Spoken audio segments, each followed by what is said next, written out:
Hello, welcome to this video. Um, as you may have noticed, most of the content that I post on my channel is for people that are interested in learning Japanese.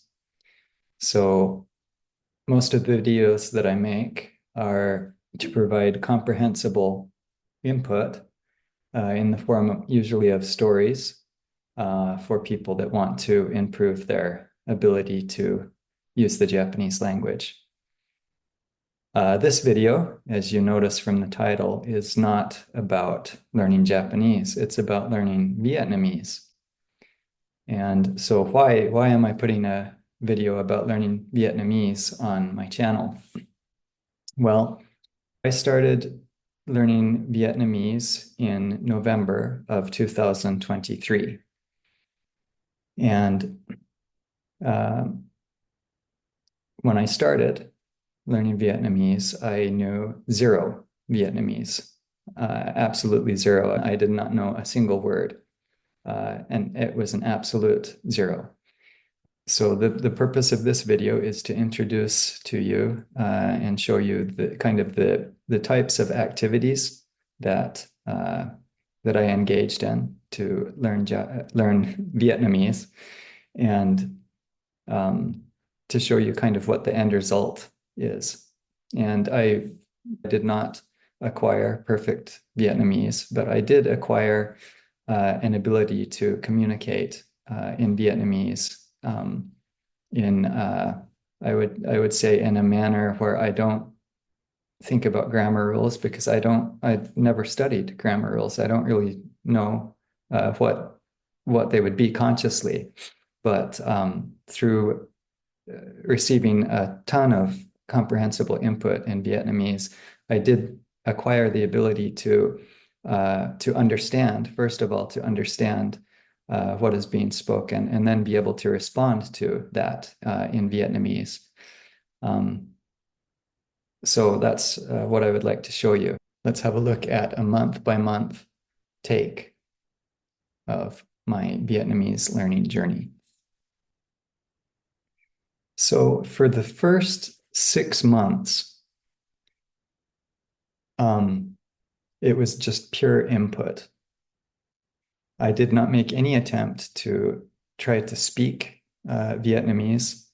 I tried to, as I listened to the stories that my student told, and as I listened to recordings and different things online, on YouTube, podcasts, just letting that kind of wash over me.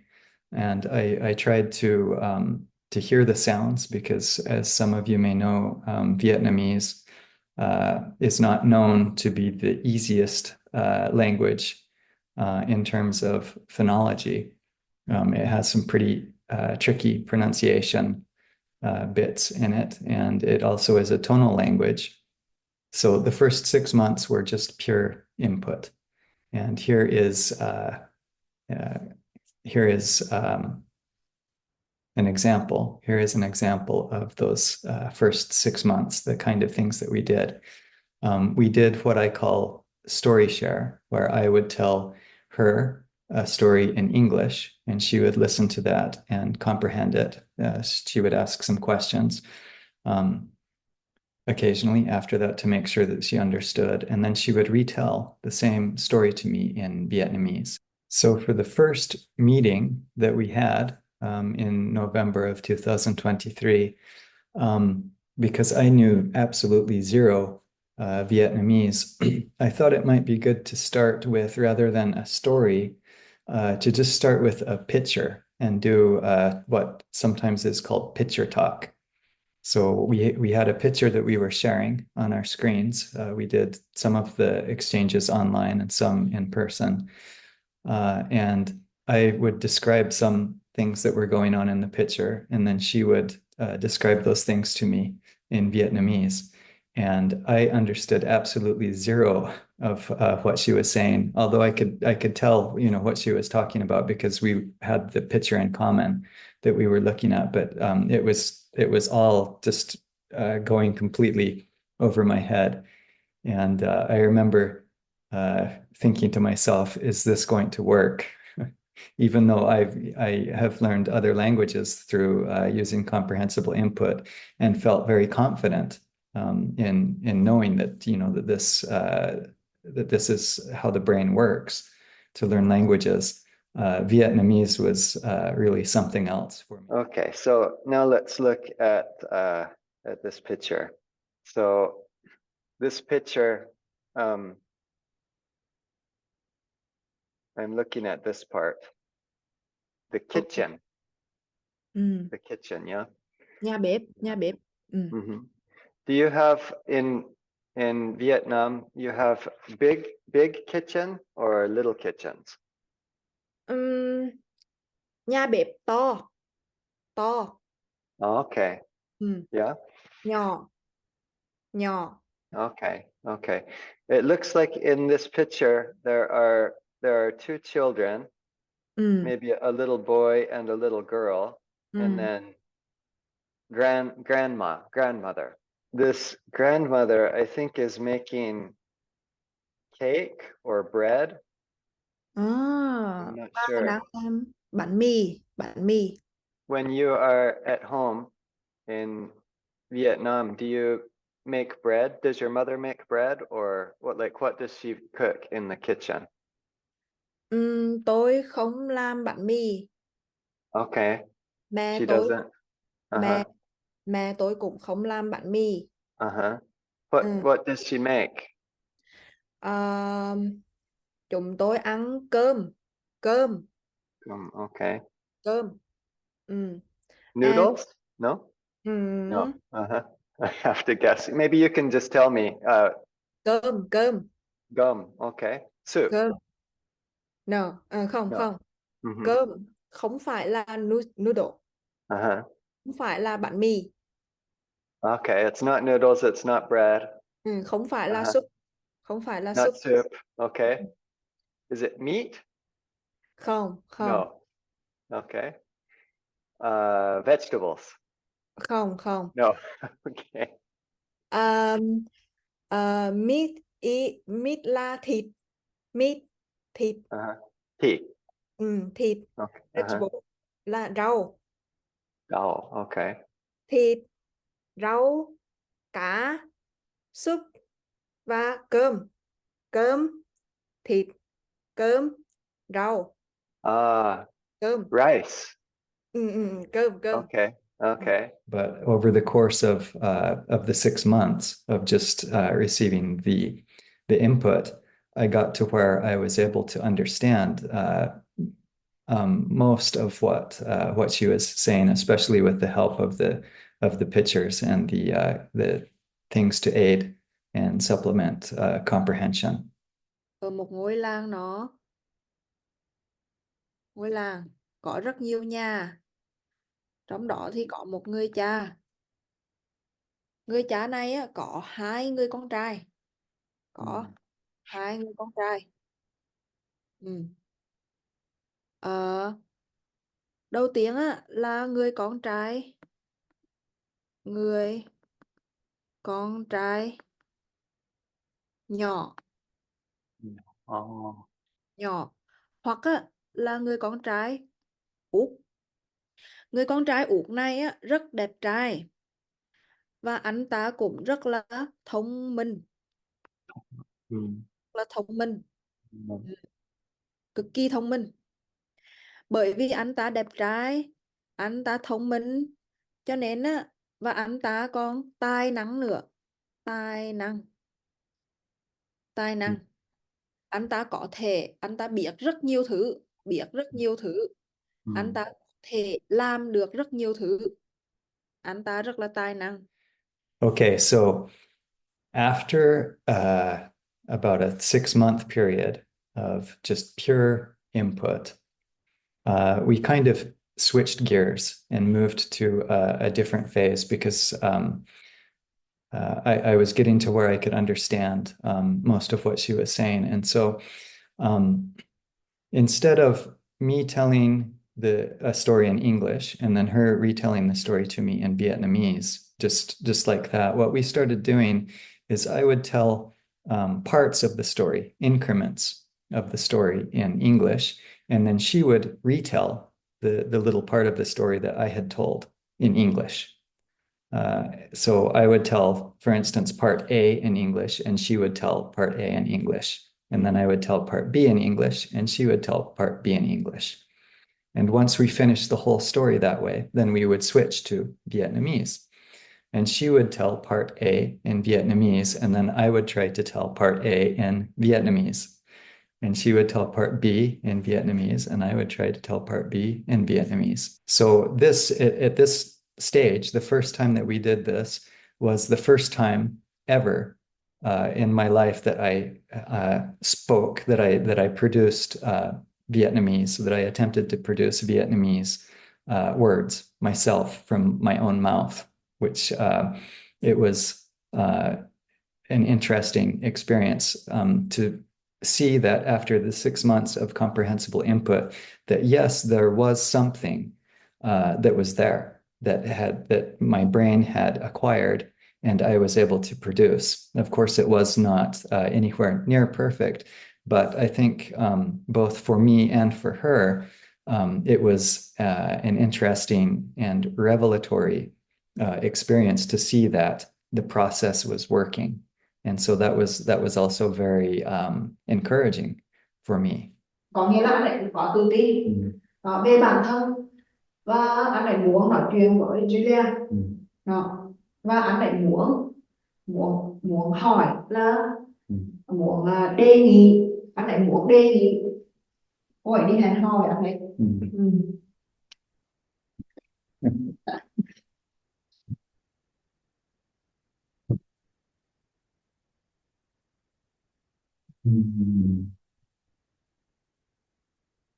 Đây là câu chuyện về một người đàn ông tên là Jim. Jim rất kỳ lạ, một đàn ông rất kỳ lạ. Bởi vì Jim rất là sợ với phụ nữ, nói chuyện với phụ nữ. Mặc dù Jim thử nói chuyện với mẹ của Jim, của anh ấy,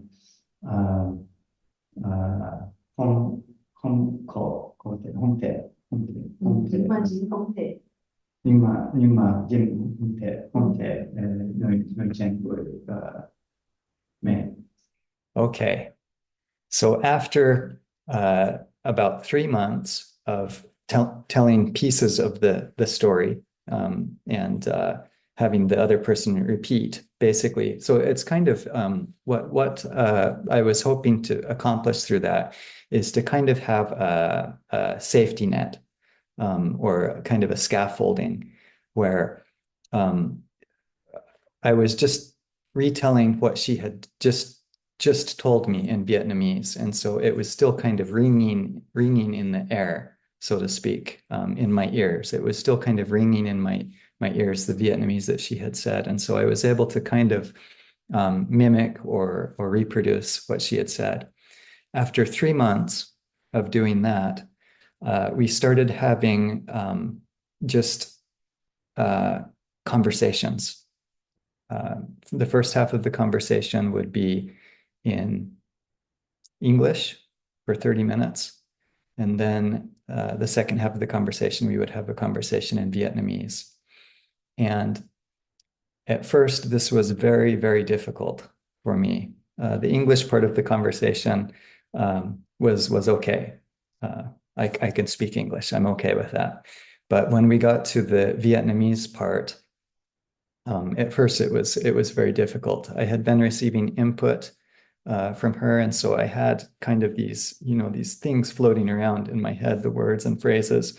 But when it came time to try to produce them in real time, it was not an easy thing. But we continued doing that for a couple of months. Vậy thì khi mà thầy có thời gian rảnh thì ngoài việc xem phim hoặc là đọc sách thì thầy sẽ làm gì nữa? Làm gì nữa? Không có nữa. Đây là hai điều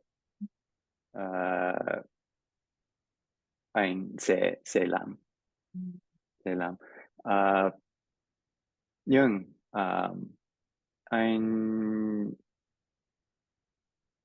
anh cũng cũng thích đi bộ đi bộ chạy đi chạy chạy bộ chẳng hạn chạy bộ. Um, tuy nhiên bây giờ rất nắng rất nặng. rất nắng. Uh, nên là rất khó đi chạy bộ bây giờ. Um, khả năng nếu chạy bộ khả năng chết.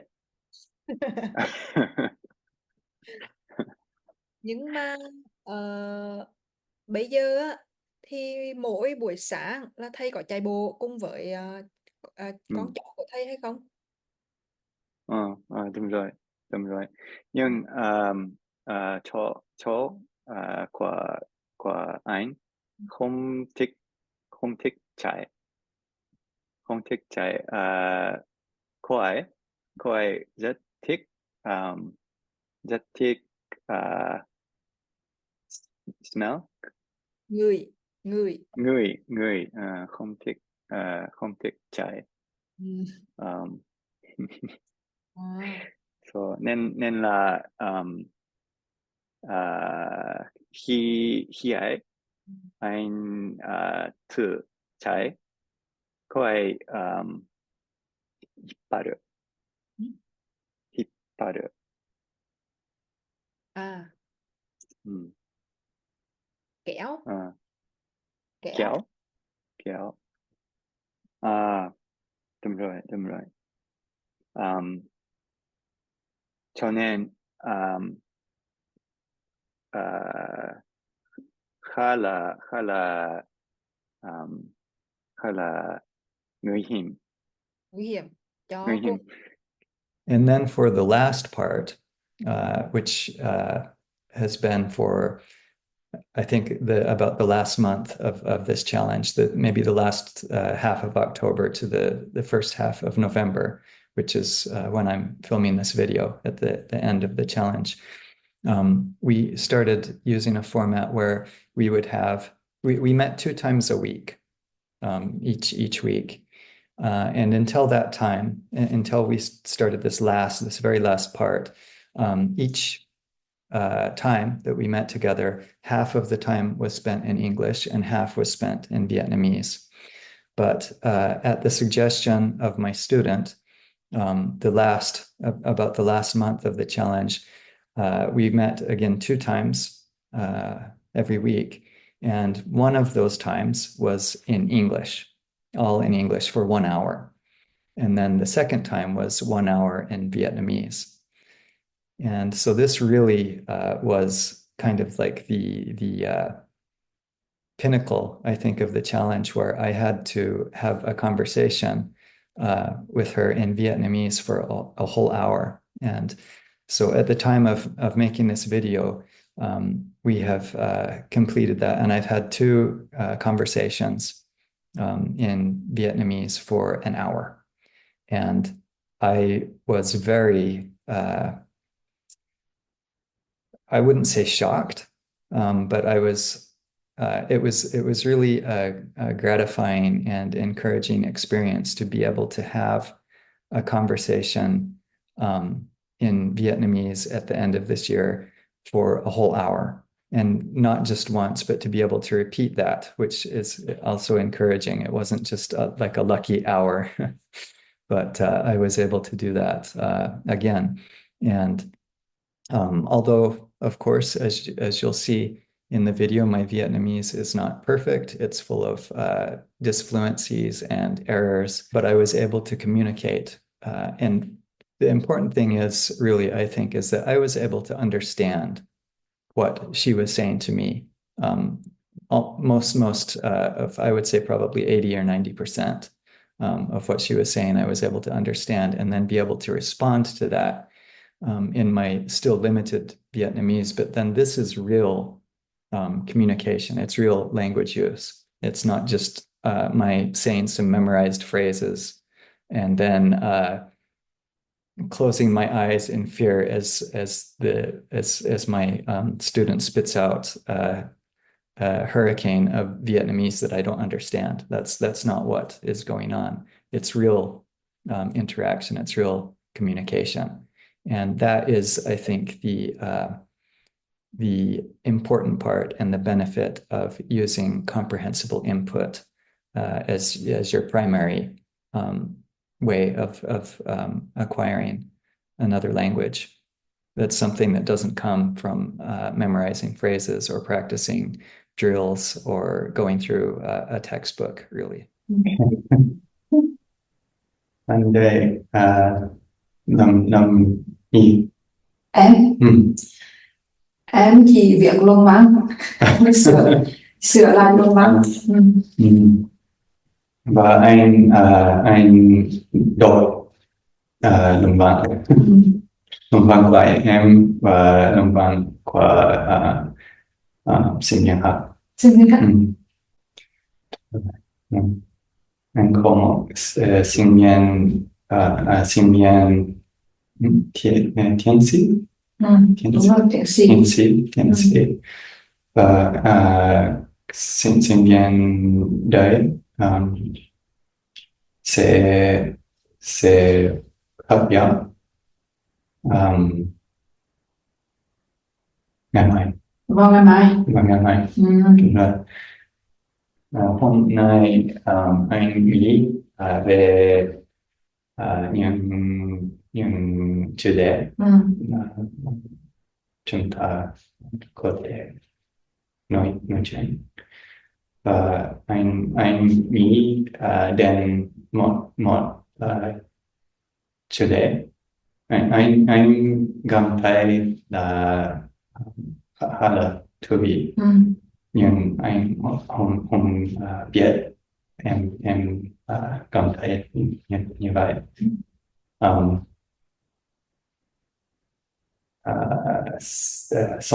Cuộc sống trong cuộc sống em có một kỷ niệm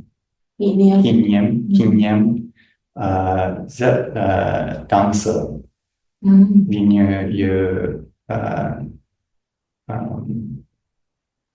em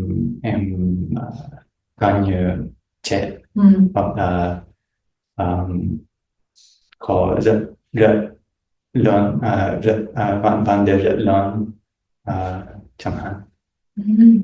Có kỷ niệm đáng sợ.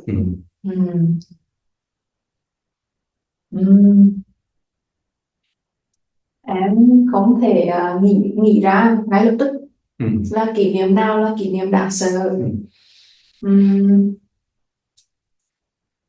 Thầy thì sao? Thầy có kỷ niệm gì đáng sợ hay không? Anh có một kỷ niệm là đáng sợ. Khi anh làm ngồi cho nhỏ ở Canada. Anh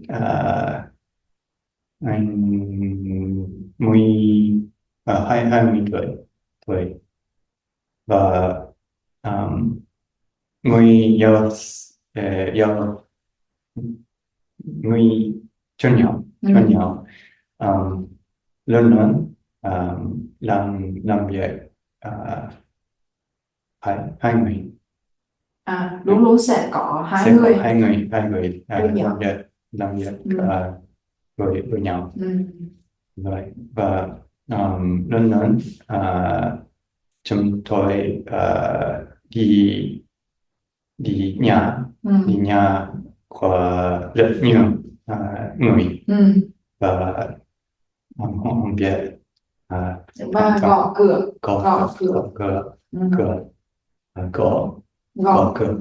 Không cả gõ máy tính. Đúng rồi. Gõ cửa. Hỏi. Ừ.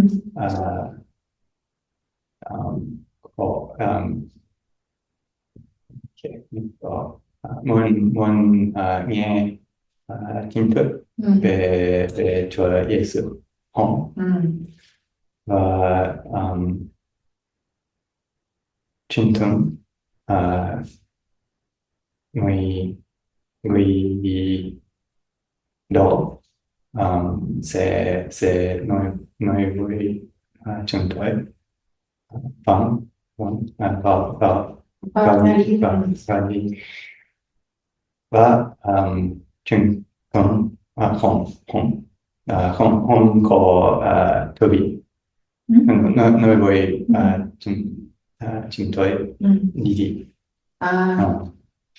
Và họ không muốn nghe về Chúa Giêsu. đúng rồi. Và anh lớn lớn làm việc trong trong hiện làm việc như thế anh luôn luôn có anh lo lắng lo lắng một chút bởi vì anh nghĩ có thể là có một người xấu và muốnなんていうのかな、傷つけたい。Muốn làm làm một ai đó cái đó tổn thương. Tổn thương.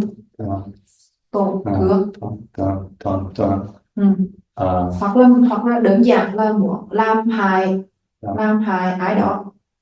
Làm hại. làm hại chúng tôi.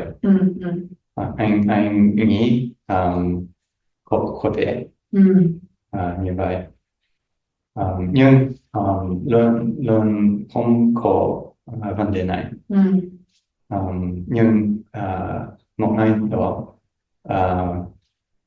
chúng tôi có một đàn ông Một người đàn ông. một người đàn ông và đàn ông này nói với chúng tôi và là vâng anh anh muốn nghe kiến thức của Chúa Giêsu. Chúa Giêsu. Nhưng anh có một cảm giác rất không an toàn, không rất là lo lắng và bạn của anh người hát trong nhà không có Cảm giác như vậy và いつもだったら、なんて言うんだろう。いつもだったら、普通だったら、bình thường, nếu mà bình thường thì sẽ vào nhà của người đó. Nhưng lần đó chúng tôi người đó là không cảm ơn nhưng không và đi và rời đi. Và sau đó chúng tôi chúng tôi nhìn thấy Ừ. một người khác đi đi ra Ừ. ra ra khỏi nhà đó Ừ. và biết là có hai người đàn ông ở trong Một ngôi nhà. một căn Ừ. gần căn hộ và chúng tôi biết là có lẽ chúng tôi vào nhà Ừ. có rất rất có lẽ rất nguy hiểm Ừ. và hai người đó có thể là bắt Ừ. bắt bắt Bắt cóc. bắt cóc chúng tôi Kidnap. và ừ, Ừ. ừ, Ừ. ừ. Khi trước anh kể một câu chuyện Ừ. với em về hai người Truyền giáo bị bắt cóc. ừ, À. đúng rồi. Đây là câu chuyện nó xảy ra ở Nga. Ở Nga. Nga, đúng rồi. Và câu chuyện này có thật. Đúng rồi. Ừ. Ừ. Ừ. Yeah. So there you have it. That is, in a nutshell, my 1 year experience of acquiring Vietnamese from zero to being able to have an hour-long conversation in the language. I don't, again, a disclaimer, I don't claim that this, spending a year of using comprehensible input has given me perfect, flawless Vietnamese, but it certainly has given me the ability to communicate in Vietnamese, and it has given me the foundation to continue expanding my ability in Vietnamese, which I'm very excited to do. And my next project is to continue my work on Tagalog, Filipino. So when I get to a point where I can make a video about that, maybe I will. So see you then. Bye-bye.